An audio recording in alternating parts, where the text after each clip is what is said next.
So probably 2008, maybe. I had a quadruple bypass surgery. I felt weird. Didn't feel any pain. I felt weird.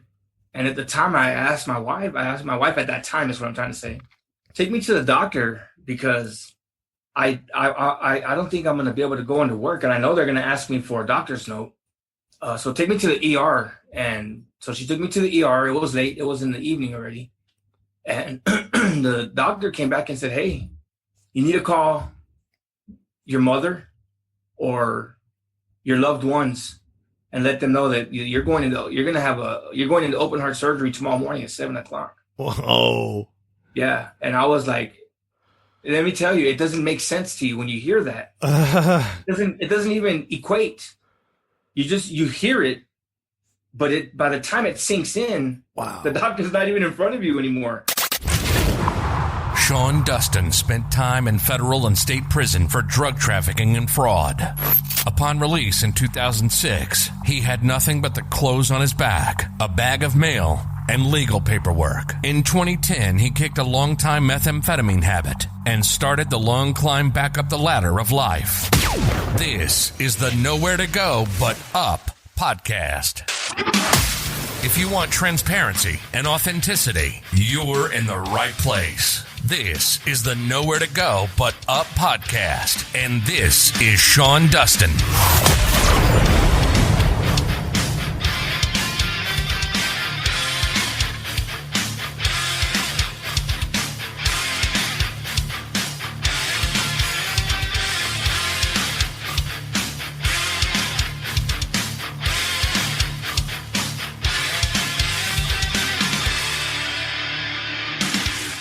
What's up, everybody?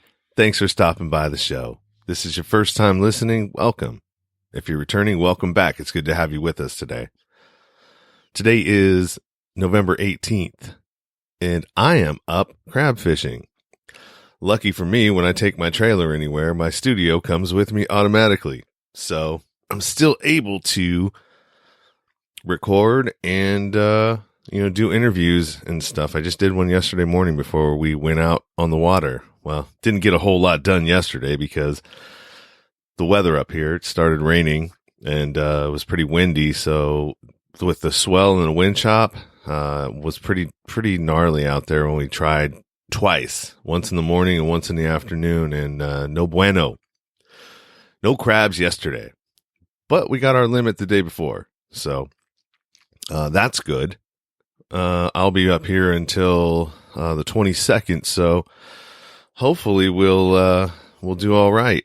Last year was a pretty good year for us. The year before was okay, so I'm not sure what this year is going to bring.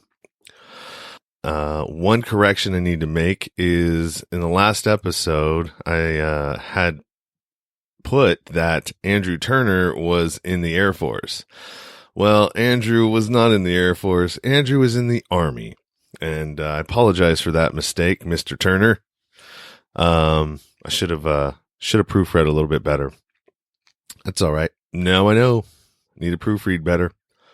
Let's see. What else do we got here? IndiePod United Virtual Summit. That's coming up next week, I believe, or the following week. The 29th through December 3rd, and I will be moderating that event. So, check it out. IndiePodUnited.com for all the information. If you're getting value out of this show, how about you return some? If you can't afford to support the show monetarily, there's always, you can subscribe to the show. You can rate the show on iTunes, or you can review it on iTunes. All of those things help to boost the show and make it more visible. And it doesn't cost you anything except for a couple of minutes of your time.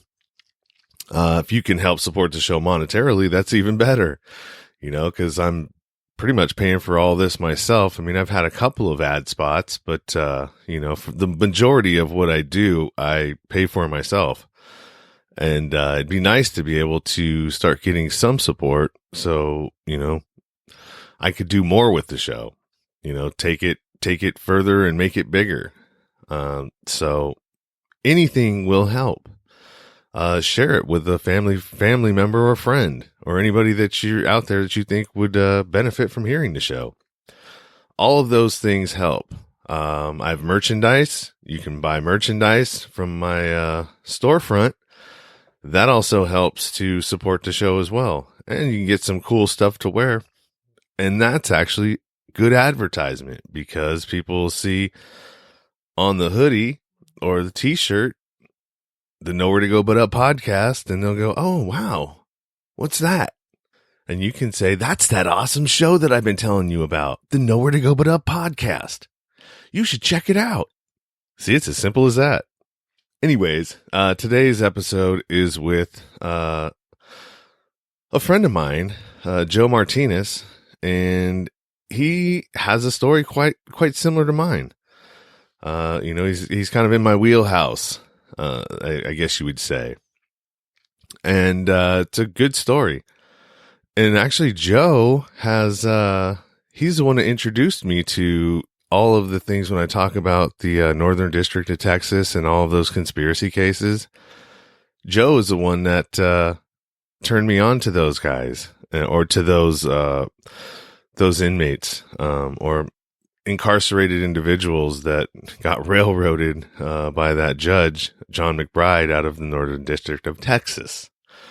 So you can actually go to his podcast, which is Talk from the Cell Block, and he has interviewed a bunch of them as well. And so he's kind of the first one to do it. And I still I did one with Melissa Veach, and I've got 10 more that I've recorded the actual incarcerated individuals. I'm just need to get around to getting to their family members so I can finish them up. So I'm not moving as fast on that as I'd like to be, but I've got a lot going on. So I will get to it at some point. And I think that's about it. So let's get to the show.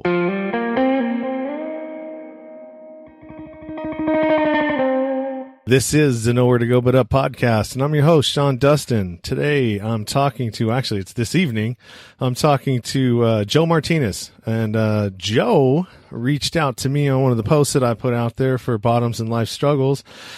And this man is right in my wheelhouse of people that I'm trying to reach. And, I mean, I'm trying to reach everybody, but as far as like, ex-offenders and people that have, kind of like, felonious, pasts like myself, these are the people that I really started this podcast for, was to reach them and let them know that, hey, it doesn't matter what your circumstances are. Don't let it be your conclusion. How you doing, Joe? I'm doing good, man. How are you? It's been a long one. All right. But I don't have a cap, so I mean, if it goes over, it goes over. That sounds good to me, man. So, you've been following me a little bit on my social media. Thank you for the shout out today on that post. Whatever group that is, I'm a part of so many of them. I get confused too. So tell me, I mean, you got your own podcast, right? You started one yourself? I have a podcast that I currently work on right now, and it chronicles my life's timeline. The first few episodes, of course, it touches on probably about midlife, maybe, and then or just right before midlife where I'm at right now, and then after those, I get in with my elementary school days, and then from there, it should take off. Yeah, I listened to one episode, and I kind of liked how you did it, because it was like you were telling the story of you and like your homies, and it was like it was almost like as if you grew up with these guys, and you're kind of like, okay, well, this is a situation, and then me and homeboy, we did this and we did that, and this is where he ended up. And you know what I mean? And like, I didn't get to finish it, but I want to finish it, because it's like you're telling a story, and I don't know if, maybe these guys, any of them passed away or got killed or, you know what I mean? Just because of that lifestyle, you're criminality was a lot different than mine. Like I've never experienced gang life. I've gotten jumped by gang members, but never, you know what I mean? Was just never into that. You know, if I'm fighting for you know, a number, it's got to have a dollar sign in front of it for me, you know? Yeah. So, I mean, is that kind of sum up what it does? There's actually a couple of episodes there that I start off with, and you're absolutely right. The lifestyle that I was living, it ended up with two very close friends winding up dead. And then a third one also murdered. The only thing is I didn't get to know him as well, because when he moved in onto the block, he was older. So he hung out with the older crowd, and I just hung out with his younger brother, but we knew each other. I just didn't get to build that bond that I was able to build with my other two that lost their lives to the street. So yeah, I mean, this is a good segue to go into your life and your situation. So tell me a little bit about you and what you went through. It sounds like you've got, you know, quite a few stories. I've got a lot, man. I grew up in a broken home, really, to be honest. I mean, I can start from there. My mother had it really rough. She raised pretty much 5 of us on her own. She was married 3 times and divorced 3 times. And each one of those marriages produced children. The last marriage, producing my baby brother, lasted the longest for her. And that was probably the best marriage for her. But before my little brother came along, I was really under no supervision. We were latchkey kids. We went to school. We came home. There was snacks on the table. No supervision. And the street that I grew up on literally was about probably 70 kids in the same age group that lived on this street. And it's not a quarter-mile street. It's less than that. There's a lot of kids, a lot of devious activity going on while our parents are at work, or while our single parent is at work. And so we grew up together. You were absolutely right when you made mention to that earlier. We grew up together, and I'm still friends with the same group of guys to this day, and it's been well over 42 years. Yeah, so to me it sounds like I don't know, man, I'm picturing where area did you grow up in? The South Texas, San Antonio, okay, to be exact. When you are describing that, you ever seen the movie The Woods? Or the remember that with them friends that grew up in LA, and the brothers, and it's called The Wood, or I don't know, but it's the same thing, man. These guys had, you know, known each other since they were, you know, in elementary school, and stayed friends throughout their whole life. Like I don't know what that's like, man, because I mean, the people that I grew up with in high school, or you know, I don't even talk to any of them anymore. You know, so I don't know. I mean, I know where they are. I mean, I could get them on Facebook, but I mean, we're so removed from each other's lives that it would be like kind of like, you know, it'd be like weird. Yeah, we are still friends. A lot of us. This is funny. I always think about it. Some of their wives don't like the idea that we still kind of interact, because they know the lifestyle that we lived. They know all the horror stories from the street that we grew up on. It was the wild, wild west. I mean, there was at least a drive-by every 2 nights, and sometimes it was 2 or 3 drive-bys on those nights. And a lot of people's parents were terrorized, so it brings back bad memories for them. And I guess they've told the stories to my friends' spouses, and they're like, now they're doing well. My friends are doing well. I'm probably the one that, because I spent time in prison. I spent a lot of time in and out of jail. I did a small prison sentence, and it hinders you. It hinders you. It really does. Talk about that. Well, okay. I'll tell you one of the, and I take pride in a lot of the stories that I have to tell, because I lived them, and to other people, they may be like, it might be mesmerizing to them. To others, it might be, you know, just a shrug of the shoulder. But the one that got me in deep trouble was we broke into a liquor store. Some people can't differentiate, but we broke into a liquor store. It was probably about 2 a.m, and breaking into a liquor store and robbing a liquor store are two totally different things. So we broke into a liquor store that was probably about 5 of us. And we basically smashed the front window pane, grabbed as much liquor as we can get. I got greedy, went in for one more case. And on my way back out of the store, I sliced my leg wide open. Oh. They ended up having to take me to the hospital.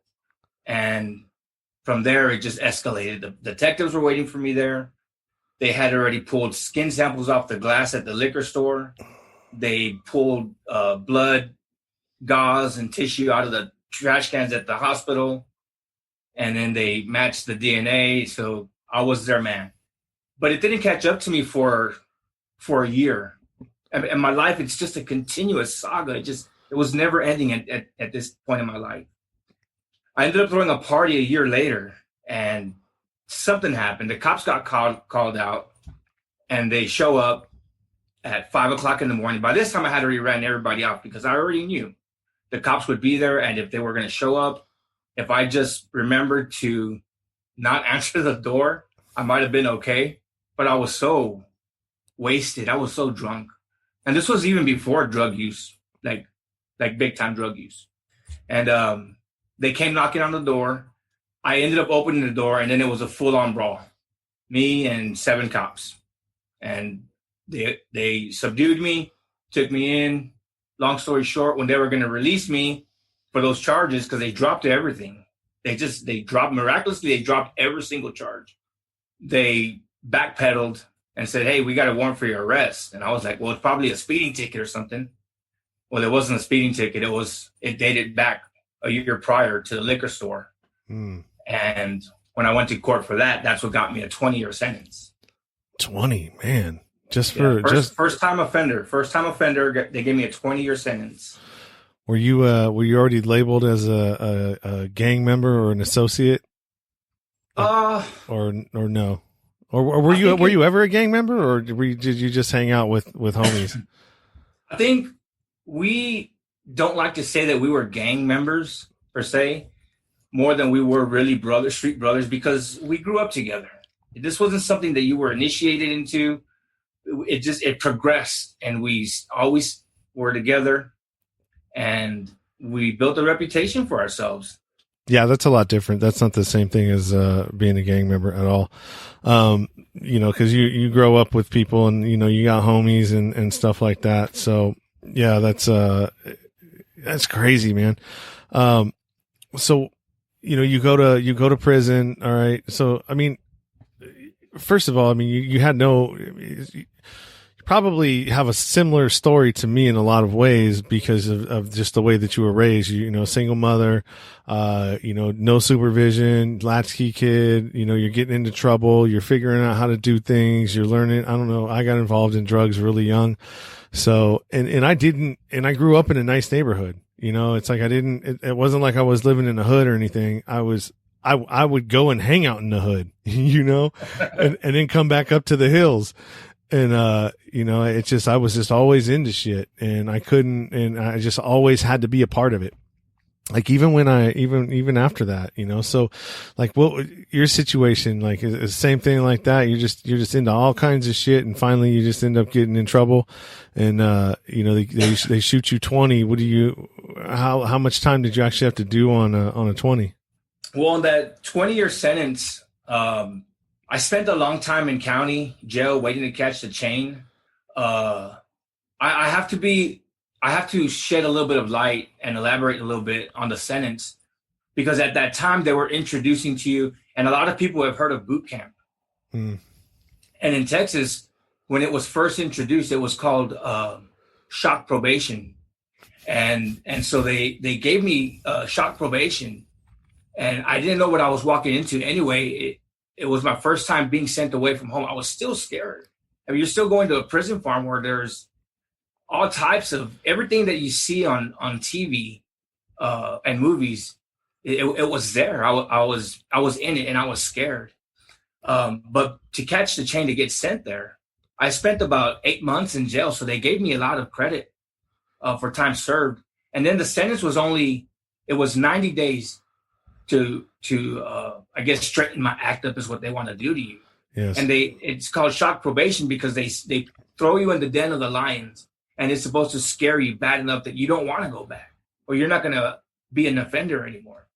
And so I finished that obviously successfully, and then they probated the rest of my sentence.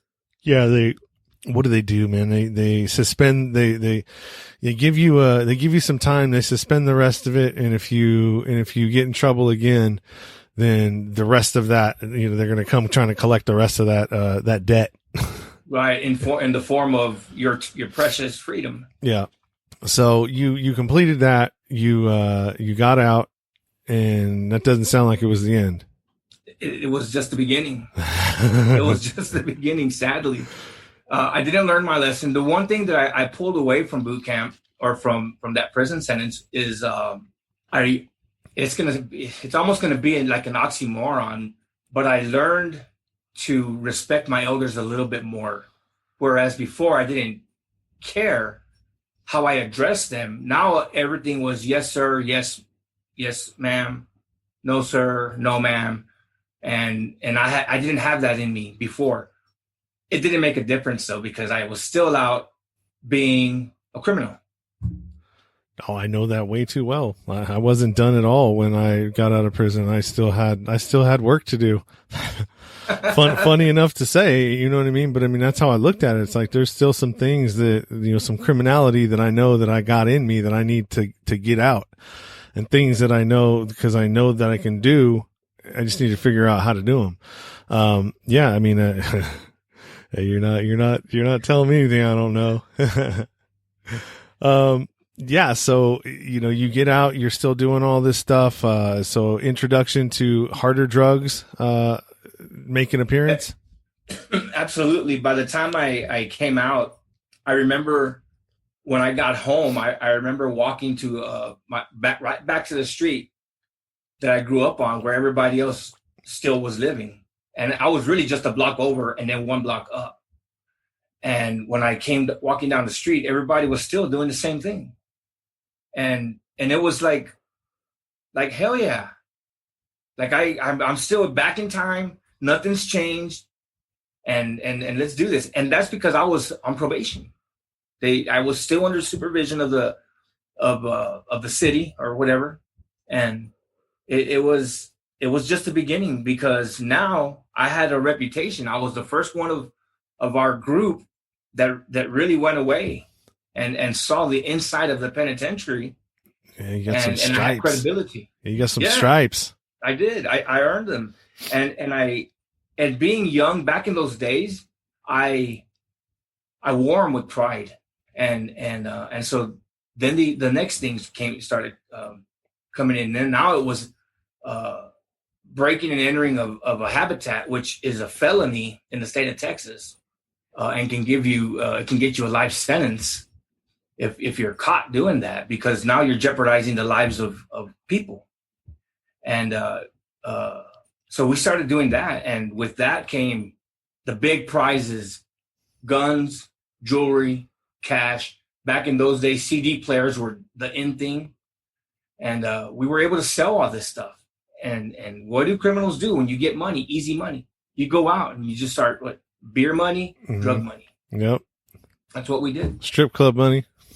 If you were old enough, I was only 17 or 18, but yeah. Yeah, it's that's crazy, man. Yeah, I've never. So when I was doing my stuff and having people I was having people do it for me. I had figured out that the guys that like to slam drugs are willing to do pretty much anything for it, and that I could exploit them and have them do all my dirty work for me. And and that's exactly what they did. I mean, I paid them, they were going to do it at some point or do it for somebody or somewhere. So, I mean, I was like, well, why not me? Why not? And I paid for it, because that's the one thing that the judge said to me. She goes, parole and probation recommended 15 to, I think, what was it? No, 12 to 30 months on a first offense for me, a first felony. And the judge was like, "Oh, no, sir. You will be doing 15 to 60 months. You weren't selling a dime bag. You were selling ounces. And you were a predator." Meaning that, like, we know what you were doing. You're trying to say that you were a drug addict, which I was. Absolutely. But I just happened to be on a level higher than the other drug addicts that I was around, I was exploiting them.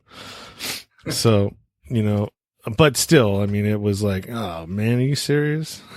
And then that was supposed to be, run concurrent with my federal sentence, or I was supposed to be released to the federal system. And then, my state time was supposed to run concurrent to it. And they screwed me somehow, and I ended up having to do all my state time and then parole out to the federal system and do that time. So they had it running wild. So, yeah. Yeah. Go ahead. So, I mean, what did what was the turning point for you that you decided to, hey, I'm this is it. I'm tired of this. I mean, what was it for you that did it? Well, one of the first turning points, because when you've lived it as long as I have, sadly, there's a few turning points, but there's one that's ultimate. And the first one was the birth of my son. And I was 20 years old. And obviously that instills a little bit of fear in you, especially when you don't have anything going for you. And now you have a son or a baby, a child in this world, and you have to be its provider. So I hustled my way into work, and I couldn't get a job, man. I lied my way into getting a dishwasher position. That's how bad I had it personally. I had to lie to get a dishwashing position at a new pizza restaurant here in town. And then from there, 6 months later, my ability to lead, it surfaced, and they 6 or 7 months later, they gave me the keys to the unit and said, "You're now the GM of this store." And little did I know that, like 2 or 3 months later, it was going bankrupt. But hey, I took that title and I ran with it. And there's a popular nationwide pizza chain that I helped bring into San Antonio after that. And I stayed with them for a number of years. And I really stayed at the restaurant level, but I opened a lot of restaurants. In the meantime, I would default back to my old ways. I never could break away from it. The more money I was making, the less I had to go out and steal for it. But I was still using the money for the same things. Yeah. And I would take care of what I had to take care of as far as my son goes. But my extra money, I never built a bird's nest. I screwed it off. Yeah. And then other turning points, my daughter came around a year and a half later, and then health issues, and then until recently, and it's sad. It's super sad, but it's who I am. I can't help it. I just celebrated my 5th wedding anniversary, and it wouldn't have even been this far if my wife didn't tell me, "You need to cut your shit out, man, because I will fucking divorce you." And that night that she told me that, I'm not going to lie to you, I had just scored an 8-ball, and I flushed it down the toilet, man. And I emptied out all my beer that I had just gotten. And I quit. That was the night that I quit. 5 years clean and sober, man. And just like that, on the drop of a dime, because I didn't want to, hindsight tells me I didn't want to die alone. And I love my wife, and I loved her then, but it was a lot of poor judgment going on still. What? It's risk versus reward. You talked about it in the episode I listened to you. Yeah. I mean, it really, it's what it boils down to, because that's how we think. Right. And, and when you don't have a lot to lose, it's not a big deal. It's like, well, what's the worst that happen? I can go to jail. Okay. Well, that's not a big deal. I'm not afraid of that anymore. Been there, and on it goes.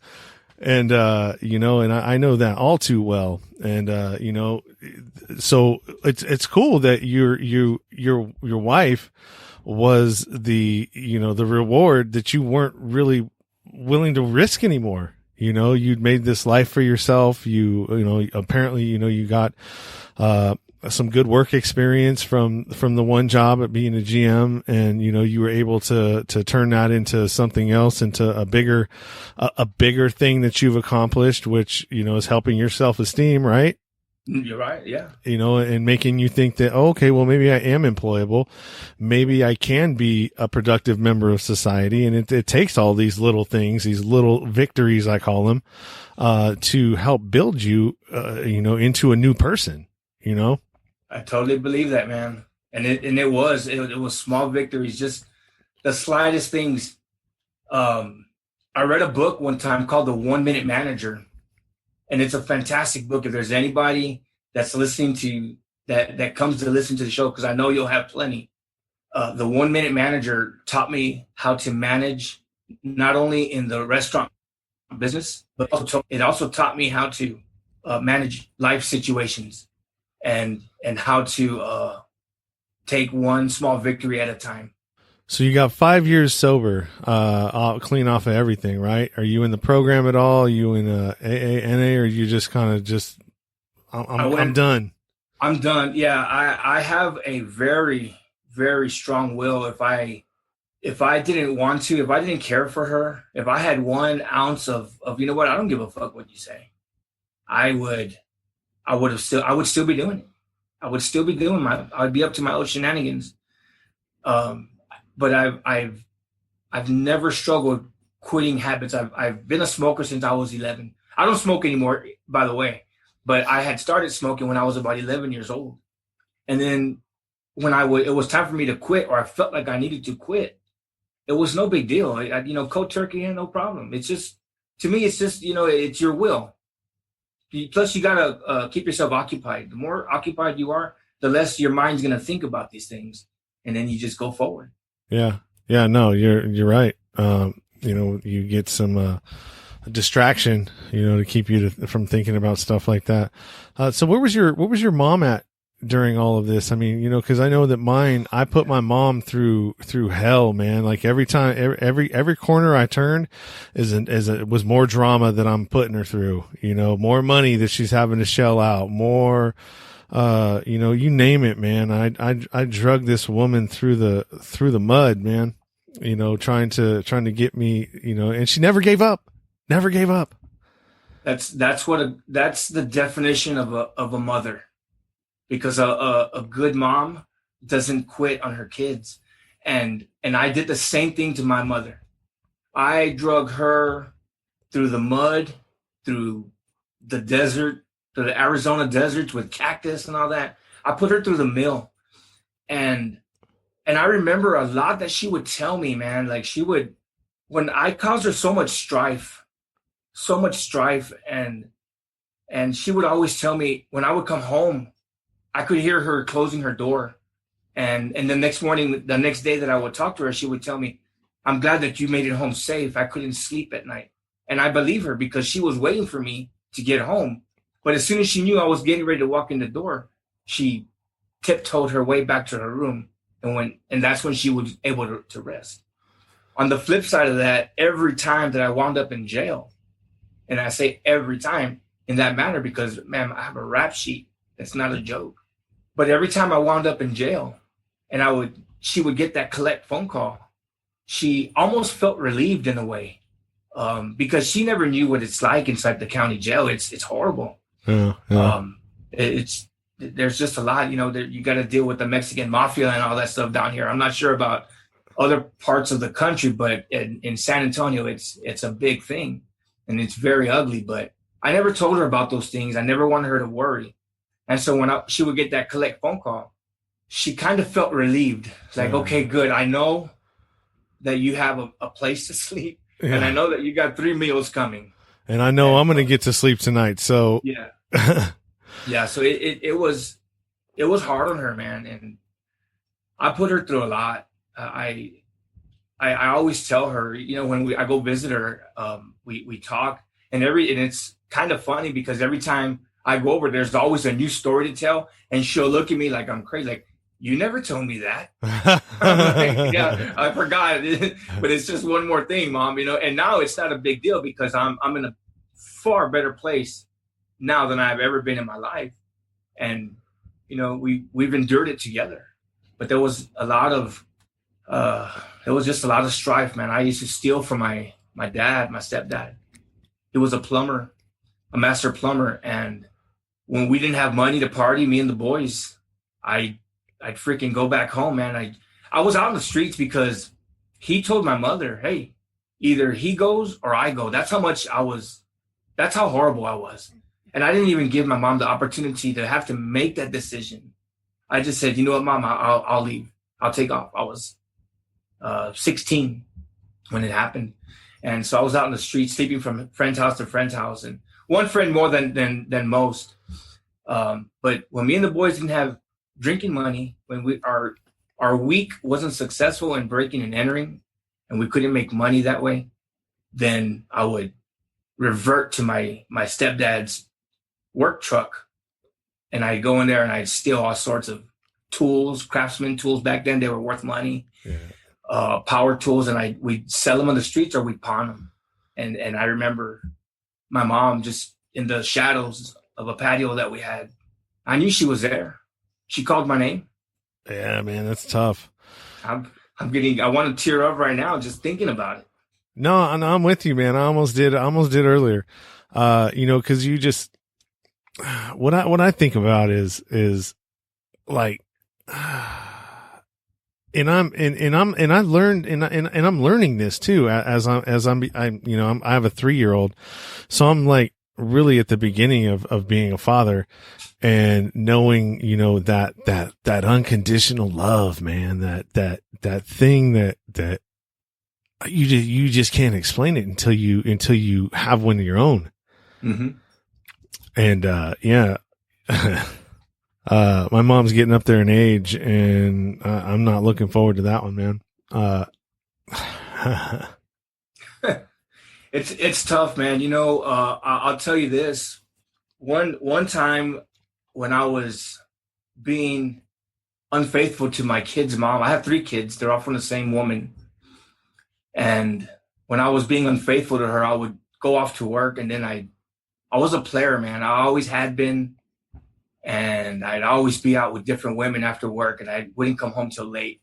She was a good woman in the sense that she knew what was going on. She wasn't a dummy, but she never said anything to me. She just kept it under her pillow. And I came home from work, from partying all night. It was probably about 5:30 in the morning on a weekday. And I remember getting undressed, and I couldn't even stand up straight. I had to lean on the wall to take my clothes off. And I saw a drawing that my son had made. He was just a little boy at the time. And it was some kind of a hiero, whatever those Egyptian hieroglyphs or whatever they're called. Yeah. And he drew it with his arm sticking out, commanding somebody to leave. And I was looking at it, and he drew like a little bubble, like a cloud bubble with words in it, but he didn't know how to spell, so he just left it blank. And I asked his mom, what is this? And she was like, that's Isaac's. He drew that for you. He's telling you to leave. So it was a killer, man. We ended up divorcing shortly after that, but not because of that. Yeah. That's just where it was headed. And it's tough, man. Unconditional love. I love my kids, man. I have a great relationship with my son now. He's in the Navy, by the way. I have to give him a little bit of props for that. Oh, right on. He's in the Navy, and I have 2 daughters that they've got their education going. So what are you doing now? Like, what do you do for work? You still in the restaurant business, or are you doing something else? And you started the podcast probably for a lot of the same reasons that I started mine. You got a story, and you want people to hear it. And maybe you can help somebody out there who's struggling, maybe out wherever, man. It really, you don't really think about how far your reach goes when you have these things until people actually start reaching out to you. Right. Has that happened yet? Not yet. I'm very new. I'm pretty much like you. I'm self-taught. I use Audacity, and I didn't know the first thing about using it. I didn't know the first thing about editing, and I'm still learning. And some of my episodes, it's real choppy. My editing, I don't know when to take time out of the gaps, like edit dead space and stuff. So I'm learning a lot. But I'm going to get there, and I know that I will. And I'm working on another project that actually it's going to take me into the prison system, and I'm going to talk. And I have interviews lined up, and I'm hoping it's a success, more successful than the one I'm on now. But I haven't reached anybody yet, but I know that it's going to. And if I don't reach any listeners, I know that I'm at least reaching these inmates in Texas prisons, and if I can be their voice for a little bit, just because I've been there, you've been there. Yeah, yeah. You kind of feel like the world forgets about you, and as long as you have a heartbeat, it matters. I don't care what anybody thinks. If it takes a toll on your psyche, and if it didn't, the people that spend a lot of time in solitary confinement, they will be the first to tell you that yes, being alone takes a toll. And so I want to be the voice for some of these people. I don't know what I want to say. I don't even know the goal of that project. I know that I want to get a good story out. I know that I want listeners. I'm not putting on any monetization on any of them. I don't want to make money. Yeah. Well, I mean, it's at some point, I mean, you got to keep the lights on, I know, at least for me, there's certain things that will elevate this, cause I don't have a website yet. Because that costs money and that's a recurring, bill. I don't even looked into it yet. But at some point it's going to have to happen. And, I'm hoping that I hit at least, 10,000 or at least 1,000 listeners to where I can throw on something to absorb some of the cost. I mean, I'm not trying to get rich out here. I'm just, trying to provide a service to people that, hopefully, I'm reaching, with my message and kind of let people know, cause I talk about some stuff that a lot of people probably wouldn't talk about, some things that, like stuff you do as when you're a kid, things that you might be ashamed of, and that's normal, and maybe it's not normal for everybody, but I mean, it's a normal kind of a thing, I'm not really shy about what I talk about. And I think that you can't be, because I think that's what makes your show stand out from a lot of others, because a lot of other shows, they're focused on one topic that might branch out a little bit, but it's still tied right to that main focus. Yeah. And I think that yours, it's like it's spread out. Yeah, and any episode that you put out, it's listenable. Anybody that clicks on your link is apt to enjoying your show. I appreciate that, man. I just try to have conversations with people, it's just getting to know people, and, I'll express how I relate to them, cause there's some people I relate a lot to their situation, or, something that they've gone through, or, some piece of, a tidbit of wisdom I can add to it, from my experiences. And really, that's just really all it's about. It's just, trying to have an exchange with somebody I don't know, and bring value to other people. And, it's really what the gist of it is. I'm lucky, that a lot of the things that I got involved in and how heavily I used the drugs, that the drugs didn't do me, cause I've seen a lot of people on the other end of that where they, have done as much as I have, and it took a toll on them, man. And I was lucky enough to be able to escape with the little, still having my mind intact, and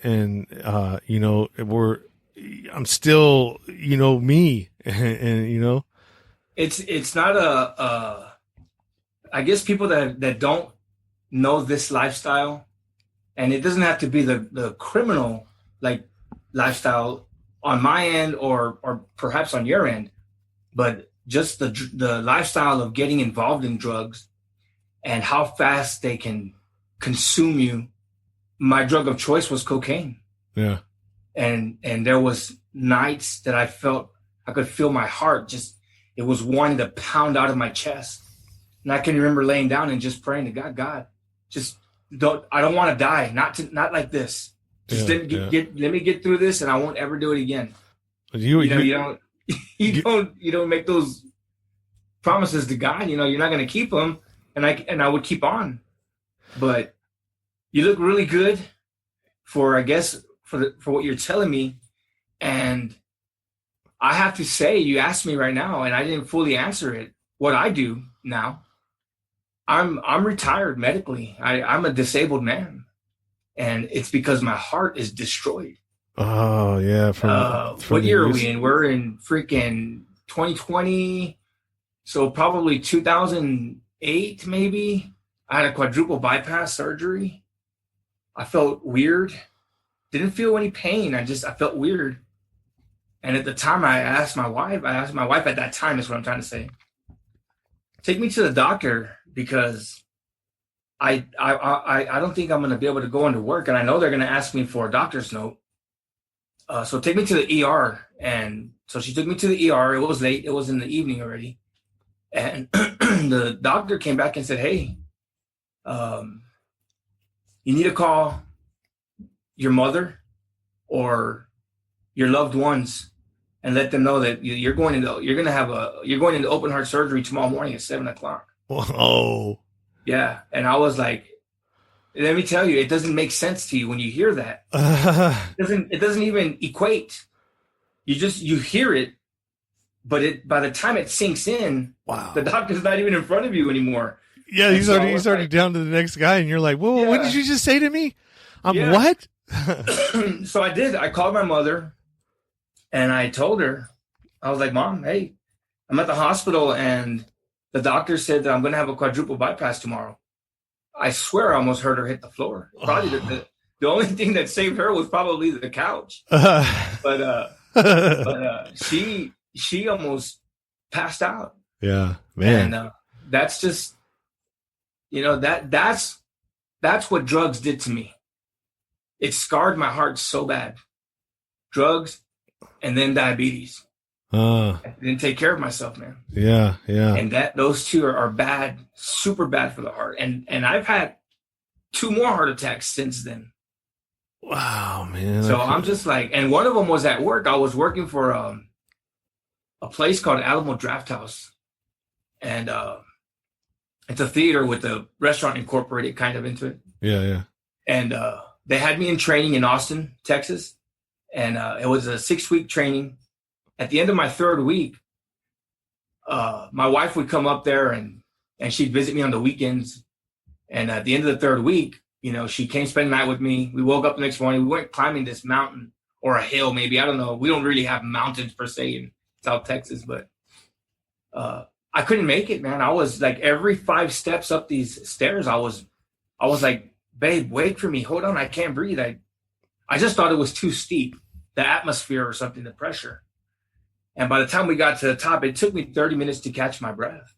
And I felt my chest a little tight, but I didn't correlate it with having a heart attack. Well, the next morning, I woke up ready for work, and I was pale. I looked like crap. And I walked in. I wanted to call in because my work ethic, regardless of anything over the years, was always go to work. I never missed a day of work, ever. And I would work 110, 120 hours a week. And so I went to work, and I didn't want to call in because I didn't want them to say, oh, this guy's in training and he's already calling in. Yeah. And, he's not going to work out. No, I much rather would have let them see the condition I was in and say, hey, you look horrible. Why don't you go to the doctor? Which is exactly what happened. Lucky for me, there was the equivalent to an urgent care kind of facility in the same parking lot. And they're like, there's something going on with you. We don't have the machine, or we don't have the testing here. So we're going to transfer you to a medical school, and they'll be able to run the test. and I was in the middle of a heart attack. Oh man. Yeah, crazy. But that's what drugs did to me, man. It took its toll. I wasn't as lucky as some people can be, but it took its toll on me. Yeah, they're rough, man. I never like, it's not even a thought anymore. I don't even think about using meth or even there was one point in time where, there was a situation where, like, I started thinking about it, and I'm like, nobody would know. And there's that little devil, man. There's that devil right there. There's, nobody would know. I could just, I know this chick, and I know she probably has some, and I can just invite her over, and, I could probably get high with her, and nobody would know.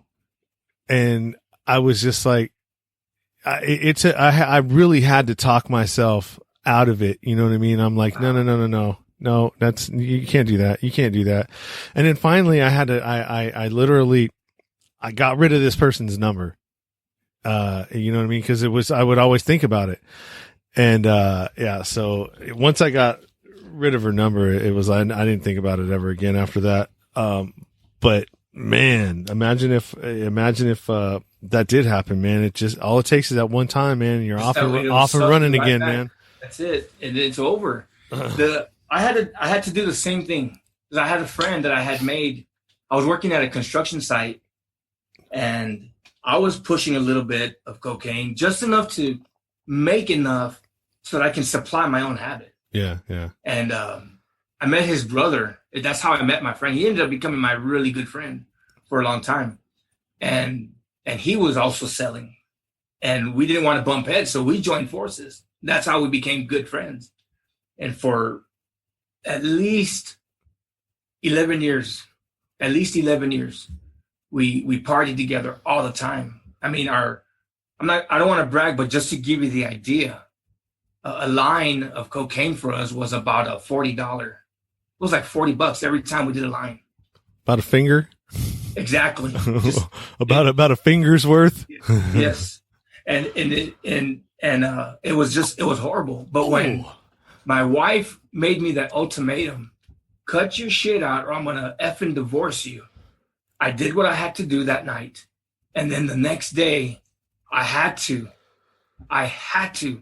delete that guy's number from my phone because I never memorized it. We don't memorize numbers nowadays, rarely. Yeah. But I deleted his number from my phone, and then I blocked him on Facebook. And I asked my younger brother to block him because he was friends with the family. 11 or 12 years being best friends. Yeah. He was at the house, even on holidays. So I asked my family members, please just block him on Facebook. He's no good. I didn't want to have anything to do with him. Yeah. And so I had to do it, man. And there was one time, just like you said, that I was like, man, I went out and when I go out with my wife, she'll drink and I might have a Coke or a glass of ice water. Once in a while, I might have me a beer. Maybe. And that one night that I decided to have a beer, the atmosphere where we were drinking at was electric. It wasn't even a club. It was just a good atmosphere. And it brought back so many memories. And I was like, man, I even texted him, dude. I was like, bro, because I got his number because my wife stayed friends with his wife on Facebook. And I was like, bro, I need a call up so-and-so, man. I tell him to meet me over here.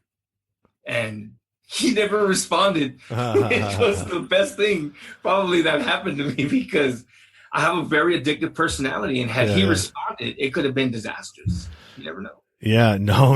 I know exactly what you're talking about, man.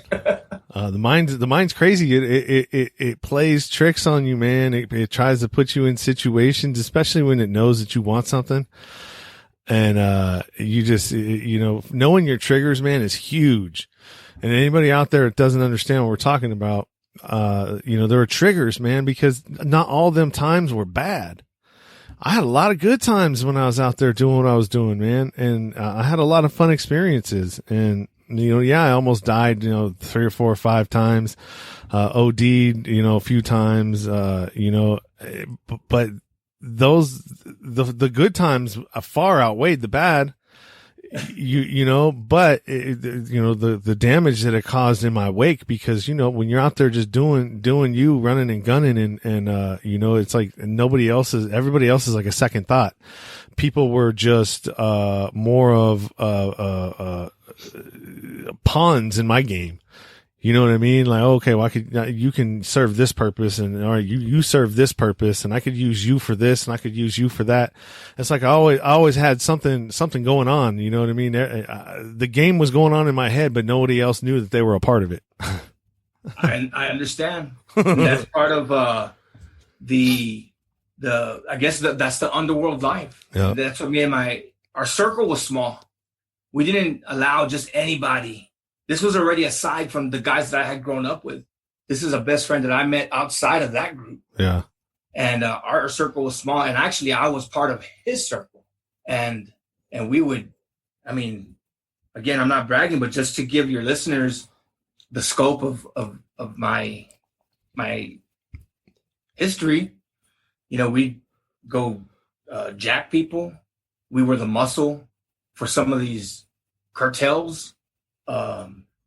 We did a lot of bad things, man. A lot of shootings and stuff, but luckily nobody ever died because of that. Yeah, don't get too far into that. Yeah. No, nobody ever died because of it. But the thing is, it's like you said, people are pawns, and the crappy thing is that when you start. This is when I knew I had a problem.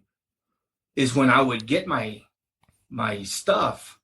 And I didn't want to be around anybody anymore. As soon as I made the transaction, I was ready to go home. Like, hey, dude, you know what, man? I'll see you later, bro. Hey, I'll catch up with you tomorrow. And just go home to my square, my four walls, and just be by myself. Yeah, you're like, hey, I got some windows to look out, man. I'll catch y'all later. Yeah, exactly. Peeping. That's crazy. And, man, oh my God. I know that, man. Oh man, those days, I don't miss those days, man. I certainly don't. But anybody out there that knows what we're talking about knows exactly what we're talking about, and we can laugh about it now because it's I'm not laughing at you, I'm laughing with you, brother, because I understand exactly where you're coming from. And, unfortunately, a lot of people, fortunately for people, they don't have to go through this. A lot of them, like I always say, man, everything that I've been through, I was never a victim of anything, man. I inflicted everything that I've gone through has been self-inflicted because of the choices that I made, and where I put myself, and it was a long road. And it sounds like, you had the same sort of thing, man. It's just like every turn is like what drama is he in now? Exactly. Well, it's good that, I'm happy that you got your shit together, and, you're fighting a good fight, man. And, I'm sorry to hear about the struggles you're having with your health. It's probably got to be kind of scary for you right now, considering, the corona, right? Absolutely. And the thing is, my wife returns to work. Well, actually, they just, for San Antonio, they just extended the quarantine another, I don't know, till the 19th of May or something like that. Yeah. Where she was getting ready to return this coming Monday. And she's going back to a car I don't want to say the name of the maker, but it's a car manufacturing plant.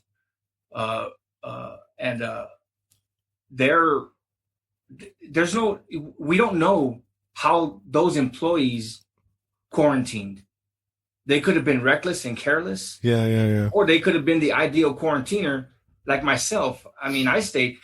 First of all, the quarantine didn't affect me because I've been disabled for the past 2 years. I don't go out anywhere. I stay home. Yeah. And so it didn't really affect me that much, but my wife adhered to the guidelines because of that reason, because she didn't want to risk picking up the virus, even though she's healthy, and she could probably live through it, but she didn't want to risk my health, my life. Yeah. Well, that's good.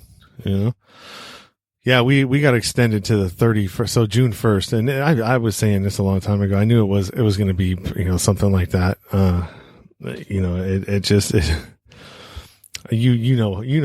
you listen to my podcast, you know what my feelings are about all of this stuff and how against the government I am. But well, I tell you the episode that I really and I absolutely was intrigued by it, and it's the one that I questioned you about, the gentleman that was trying to he was trying to redo the dialysis equipment. Yeah, the inventor. And turn those into blood oxygenation units. Yeah, I thought that was a great episode. I'm all for it, man. Whatever it takes to make America safe again. Yep, make America safe again, man. That should be the slogan. Make America safe again. And it's safe from the government. That's who the that's who the real criminals are. That's absolutely right, man. And if you're out there and you support the government, that's great. More power to you, man. But you should really, really, really take a look at what's happening right now and all of these things. And, people got to come to that themselves. I can show you all of the proof and put it right in front of you and spell it out. And if you're not willing to receive it, it's not going to do a damn bit of good. So I hope some things change, man, in the justice system and just the system in general, man. It needs an overhaul. It really does. And the thing that gets me is the documentaries on like Netflix, the ones that cover wrongful incarcerations. Man, those get under my skin. Like you can't believe, like I cannot stand prosecutors. I can't stand them. They just, it's all about numbers for them. And they are the most powerful person at the city level and maybe even state level, because what they say goes, and to prove them wrong, it's not going to happen. Rarely anyway. Well, I mean, just look at it. You have they both work in the same building, the DA and the public defender. They go to lunch together. They you know what I mean? It just doesn't make any sense. How am I going to get a fair trial when your conviction rate, your federal funding is a direct reflection of your conviction rate? So there's no reason for you to want to know what the truth is or even get to the bottom of the truth. They do whatever they can to even not even have to go to that level. You know what I mean? They starve your ass while you're inside there. You're in they jack up the price of a top ramen noodle. You know what I mean? And it's like, dude, you're literally, I felt like, man, like what a motherfucker would do for a goddamn noodle. You know, people fighting for soup, for top ramens.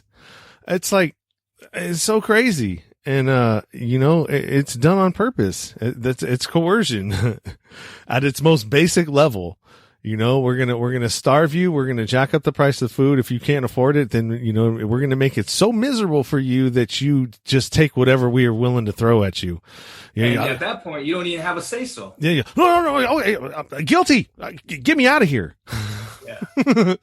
And so their conviction rate stays high and they get that funding, and it's the, let's not start.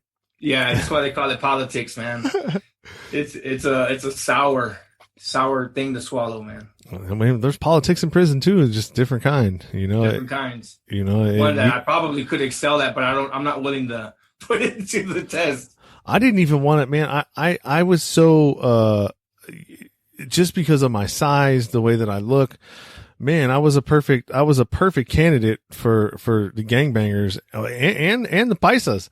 They wanted me to roll with them too. And I'm part Hispanic, but I was like, you know what? Screw that. I'm I knew better. So when I went in, I was like, no, I'm white. I'm Italian. I'm Italian. Italian.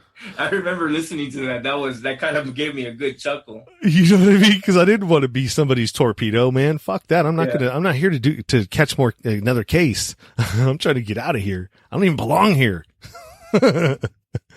Yeah, it's crazy. It's a different world, man. It's a sad place, but you know what? Like I said in the beginning, I don't regret any decision that I've made. It's brought me to this point in my life where I'm at now, and I am in a truly, truly happy place right now. Well, that's good, man. I'm glad that things are working out for you, and you changed your shit around, and you're able to, enjoy your family, enjoy your children, you get a chance to watch them grow up and hopefully, not give them the life that you didn't have, but tell them and teach them the things that you wish you'd known more than anything. Yeah. That's what we need to be doing as parents these days. And, stop worrying about, I'm going to give my kid everything I didn't have. Your kid there'll be plenty of things that they can find, at some point in their life when they're able to buy that stuff for themselves. Show them the things that you wish you had known, man. There's tons of stuff that you wish you would know. You wish you would have known, it's like, it's called wisdom. Yeah. Teach them your wisdom, man. Teach them, if you have a daughter, I'm definitely going to warn her about dudes like me for sure. Because, little boys will tell you anything they want to do to get in your pants, man. And, you have to guard that thing. It's gold. When my oldest daughter was a baby, I used to tell her, I'm going to cut your hair. I'm going to be your barber. Yeah. And I would tell her, I would get the bowl and put it on her head and be like, I'm going to cut your hair like this. Yeah. Her mom is not going to like, my style of parenting, because I'm just going to break it down to her. Hey, look, man, check this out. This is the real shit here. Real talk here. All right. And, I will have every conversation about anything with my kid, because I never got them conversations, the really important ones, That's true, man. I had, this might be TMI, but when my daughter went through that next level, the coming of age, the time of the month thing, it happened when she came to visit me, because by this time we were divorced, me and her mom. And it happened when she came over to visit me for the weekend, and we were going to go somewhere. And I'm like, hurry up, and her name, I don't want to say her name, but I was like, hurry up. And she didn't want to come out of the restroom. I had no clue, man. No clue, dude. And then at the time I was married to another woman, and so she came to check on her. And so she opened up to her, and she was like, she came to me and said, hey, she's not going to be able to go with us. We're not going anywhere because you need to go. You need to go to the store. You need to go to the store, and so that was the time when I was not afraid to go buy those kinds of products for her. Especially like for my wife now, but especially for my daughter when I would have her and she needed them. When my son came to me, hey, Dad, I need a condom. I'm like, what? Yeah. You need a condom? Okay, you know what? I'm just glad that you're asking. Let's go. Yeah, man. That's what more could you want, man? To have a relationship with your kids where they feel comfortable enough where they can come to you with that kind of stuff. You know what I mean? And so you can possibly, have a conversation about it, but okay, this is what you're going to do. What's up? What's going on? Do you need any pointers? Do you need any, ask the questions, man. I got answers for you. Yeah, it's true. But our life story helps us in so many ways, and I'm glad. That's why I don't regret. I don't regret my decisions that I've made in life, because I'm able to translate that into teachings. Yeah. For my son. My son he started trying to get involved in gang activity, and one day he came home from school and he had a brown bandana hanging out of his back pocket and walked right across between me and the television, and I was like, hey, what the F is that? And he's like, what? I was like, what's that hanging out of your back pocket? He's like, oh, it's my bandana. I was like, give me that shit right now, man. And I freaking took it away and I burned it. I was like, you're trying to pull this over my eyes. I said, don't forget that I'm from the streets, man. Yeah. You're not gonna come home with brown or any color. Like, I put an end to that real quick, dude. Like, it was not even that shit stopped. And I'm glad that I did. I'm glad that I was present in his life at that time, where I set him straight, because, like I said, now he's serving in the United States Navy, and imagine if couldn't have been prouder. Yeah, imagine if you had been in prison, and you know what I mean, he didn't have that, and that could have been, it could have been turned into all kinds of bad situations. He was as old as I was when I started, and I was at a vulnerable age, and I was able to intervene, and it was just that's just the life that he was supposed to have, I guess. Yeah. Well, shit, man. We're at about 1:05 right now, so go ahead and plug any of your podcasts, anywhere people can find you if they need, if they resonate with anything that you've been talking about or we've been talking about, and you want to reach out to Joe, man. Go ahead and plug your stuff. Well, the one thing I do want to plug somebody else more than just myself, and his name is Chris Dunham, Dunham, and I want to give him props for making me the artwork on my new Facebook page, and it's called Talk from Cell Block, and then that's going to be my new project where I start talking to prisoners, to inmates, and he's going to be doing a lot of my artwork. And if anybody wants to get in touch with him for artwork, he does audio editing and podcast consulting. You can reach him at, I have it written down here. You can reach him at CR Dunham, that's spelled DUNHAM 82 at gmail.com. He's a good guy, and that's really the only thing I want to say, man, because in that I put the name of my Facebook page, Talk from Cell Block, and that's the project that I would really like for people to. All right, did you check out the episode that I had the guys from prison in there talking from a contraband cell phone? You know what? That's the one that hooked me. That's the episode that hooked me, man, because I was like, how in the hell? I was like, this isn't real. He's not talking to nobody from prison. But then I was like, well, you know what? This is freaking legit, man. Yeah. Dude, I was just as surprised as you when the dude reached out, and was like, hey, and, so here's the story behind that. All right. So, I'm the moderator for the podcast group, right? Or one of the admins for it. And so every time somebody, wants to join, I have to go and okay, did you answer all the questions? And then, yes, approve or deny. And so I'll go in and I'll friend request every single one of them if they'll allow me, you know what I mean? Just to build up my thing. And I mean, that's, you're the people I want to, podcasters and podcast listeners. That's kind of like you're my people. So I want to have you as friends. And so he had clicked onto my profile after I friend requested him to see, who's this friend requesting me. And he started looking through my thing, and he's seen the one with the cello player. And what's her name? Emily Ann. And the dude used to be he used to play cello in school, in elementary school. And so he started listening to it, and then I guess he had heard me prison, something that sparked that, I was in prison, and he went and started doing a little bit more research, and he's like, oh man, can I, and then he reached out to me, and I'm like, he has a podcast, they're doing a podcast from that, with that cell phone.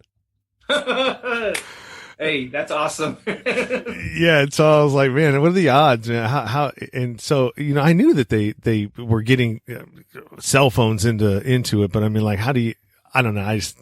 It was just kind of a trip. And so I felt like that was pretty cool to be able to capture that and to actually be able to, like, if you ever want to talk to any of them or whatever, just let me know. I'll see if I can arrange it. Dude, I will definitely take you up on that offer, because I'm trying to get some interviews going with these with this next project, and I've actually I have an Instagram account that I'm posting letters from these people, and I have a very interesting episode that I'm going to work on, but it's going to take way more time than I expected, only because her case is now in the hands of the Texas Innocence Project. Okay, there's a chance that she's going to be released, or that she could get released. and there's a good chance that she's gonna be on Netflix. And so she's like, yeah, you know, if you want to talk to me, I don't mind telling you my entire story, but you need to get in touch with my lawyer first, and then, you know, take it from there. So I'm going to respect her, and I'm not going to push the envelope with her anymore, but I am going to write back to her, and I'm going to tell her, hey, if things pan out for you and you get out, I want your first interview. I want to be the first person that interviews you. But I am reaching out to a lot of people, and it's mainly people that are doing life sentences, or have been condemned to death without parole, life without parole. It touches home. I have a nephew that's doing a life sentence in a Texas prison right now, and, you know, talking about wrongful convictions, you know, I think that's probably why I have that passion. Yeah. Well, hey, man, keep it up. You know, whatever it is that you're doing, if you need any help or anything, just let me know. I sure will. Always happy to lend a hand and you know, give my, you know, any of it, you know, if it happens to be technical or Audacity, you know, that's what I use too, you know. But anyways, yeah, man, I want to appreciate, to let you know, I appreciate your time and coming and hanging out with me, all the support that you throw my way, you know, in these groups and shout outs and all that stuff that you do for me, man. I really appreciate it. Not a problem, man. It was my pleasure to be on your show, and I look forward to all the other episodes that you're going to be putting out. And I'll shout out to you every chance I get, brother. Every chance I get. All right, Joe, man. You have a good night and a good weekend, and stay safe out there, man. Okay, my brother. You too. All right, brother. Bye. Bye. You've been listening to the Nowhere to Go But Up podcast. Sean is a single dad, a union blue-collar guy, and he spent time in federal and state prison for drug trafficking and fraud. When he was released from prison in 2006, all he had was the clothes on his back, a bag of mail, and some paperwork. Since then, he's turned his life around and shares the struggles and successes on this podcast. We hope you enjoyed the show, and we hope you were moved. To connect to the show, book a guest spot. For merch, Patreon, PayPal, and social media links, go to linktr.ee/nowhere to go but up. On Instagram at Nowhere to Go But Up Now. On Twitter at But Up Now. On the YouTube channel at Nowhere to Go But Up Podcast. See you next time.